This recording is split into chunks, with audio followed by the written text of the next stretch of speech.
नमस्कार दोस्तों, आपने भगवत गीता में भगवान श्री कृष्ण को यह अवश्य कहते हुए सुना होगा कि पृथ्वी पर जो सर्वश्रेष्ठ है वह मैं ऋतुओं में वसंत हूँ, अर्थात ऋतुओं में सबसे उत्तम वसंत ऋतु को माना गया है। बसंत ऋतु के आते ही सारे पक्षी, पेड़ पौधे और संपूर्ण सृष्टि खिल उठती है। चारों ओर जैसे खुशहाली सी छा जाती है।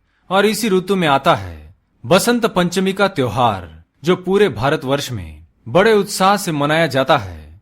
पौराणिक कथा के अनुसार ब्रह्मा जी ने जब पृथ्वी का आरंभ किया तब पृथ्वी की उत्पत्ति के पश्चात उन्हें कुछ अधूरापन महसूस होने लगा। तब उन्होंने श्री हरि विष्णु जी का आह्वान किया और उनसे निवेदन किया कि वे इस द्विधा का निवारण करें।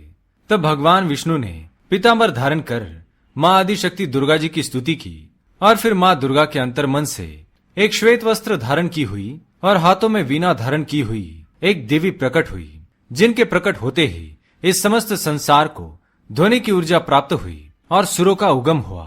तभी से सभी देवी देवताओं ने उस देवी को प्रणाम करते हुए उन्हें सरस्वती नाम दिया। उसी दिन से माँ को सरस्वती कहा जाता है और वह दिन था माघ मास के शुक्ल पक्ष की पंचमी का, जिस दिन माँ सरस्वती की उत्पत्ति हुई। और इसी कारण से बसंत पंचमी के दिन माँ सरस्वती की पूजा की जाती है। इस वर्ष बसंत पंचमी 5 फरवरी के दिन है, इसलिए आप सभी माँ सरस्वती की कृपा पाने के लिए इस दिन उनकी पूजा अवश्य करें। इसी के साथ ही हमारे शास्त्रों में वसंत पंचमी के दिन विद्यार्थियों को माँ सरस्वती को प्रसन्न करने के लिए कुछ महत्वपूर्ण उपाय बताए हैं, जो आज की इस वीडियो में हम आपको बताने जा रहे हैं। तो चलिए बिना देरी किए जान लेते हैं बसंत पंचमी के दिन हमें क्या करना चाहिए और क्या नहीं। पर उससे पहले अगर आपने चैनल को सब्सक्राइब नहीं किया है तो इसे सब्सक्राइब कर लीजिए, साथ ही वीडियो को लाइक करना ना भूले। सबसे पहली बात, बसंत पंचमी के दिन सूर्योदय से पहले जागना अनिवार्य है। इस दिन विद्यार्थियों को देर तक नहीं सोना चाहिए, नहीं तो वे माँ सरस्वती की कृपा से वंचित रह जाएंगे और जीवन में असफलताओं का शिकार बनेंगे। इस दिन सूर्योदय से पहले जागकर स्नान आदि करने के पश्चात सबसे पहले माँ सरस्वती की स्तुति और ओम एम नमः इस मंत्र का जाप करें। इससे माँ सरस्वती आप पर अवश्य ही प्रसन्न होंगी। ओम एम ह्रीम क्लीम महा सरस्वती देवे नमः। हर विद्यार्थी को बसंत पंचमी के दिन प्रातः काल में इस मंत्र का उच्चारण भी अवश्य करना चाहिए। इससे माँ सरस्वती की कृपा आप पर बनी रहेगी और उनके लिए ज्ञान के द्वार भी खुल जाएंगे। दूसरी बात, बसंत पंचमी के दिन विद्यार्थियों को अपने माता पिता और गुरु के पैर छूकर आशीर्वाद लेना चाहिए।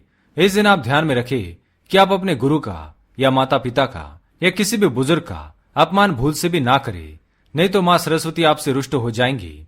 अपने गुरु माता पिता को इस दिन पीले फूल अवश्य दे और माँ सरस्वती की आराधना भी पीले फूलों को चढ़ाकर करने से माँ सरस्वती प्रसन्न होती है। तीसरी बात, अपशब्द ना कहे।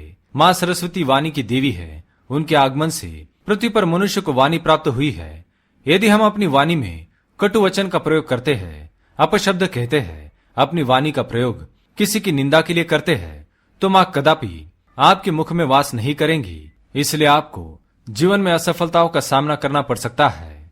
चौथी बात, बसंत पंचमी के दिन वृक्ष लगाना अत्यंत शुभ फलदायक होता है। बसंत ऋतु के आगमन से प्रकृति खिल उठती है। जो विद्यार्थी इस दिन एक वृक्ष लगाते हैं उन्हें जीवन में कभी असफलता का सामना करना नहीं पड़ेगा।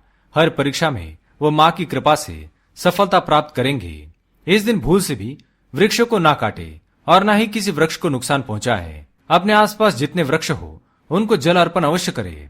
पांचवी बात, बसंत पंचमी के दिन पीले वस्त्र धारण करने का विधान है, क्योंकि इस दिन भगवान श्री हरि विष्णु जी ने पीले वस्त्र धारण करके ही माँ दुर्गा का आह्वान किया था। इसलिए बसंत पंचमी के दिन पीले वस्त्र धारण करे और पीले भोजन का सेवन करे। इस दिन मांस अथवा तामसिक भोजन का सेवन ना करे। लहसुन, प्याज, अदरक इन चीजों को भी भोजन में शामिल ना करे। ये चीजें आपके अंदर तामसिक गुणों में वृद्धि लाते हैं। छठी बात, किताबों की पूजा। माना जाता है कि बसंत पंचमी के दिन यदि विद्यार्थी अपने किताबों को माँ सरस्वती के सामने रखकर उनकी पूजा करते हैं और सरस्वती मंत्र का जाप करते हैं तो माँ सरस्वती उन पर प्रसन्न होकर उन्हें आशीर्वाद प्रदान करती है। यदि आपको किसी विषय को समझने में दिक्कतें आ रही है तो आप उस विषय की किताब को माँ सरस्वती के सामने रखकर उनकी पूजा अवश्य करें।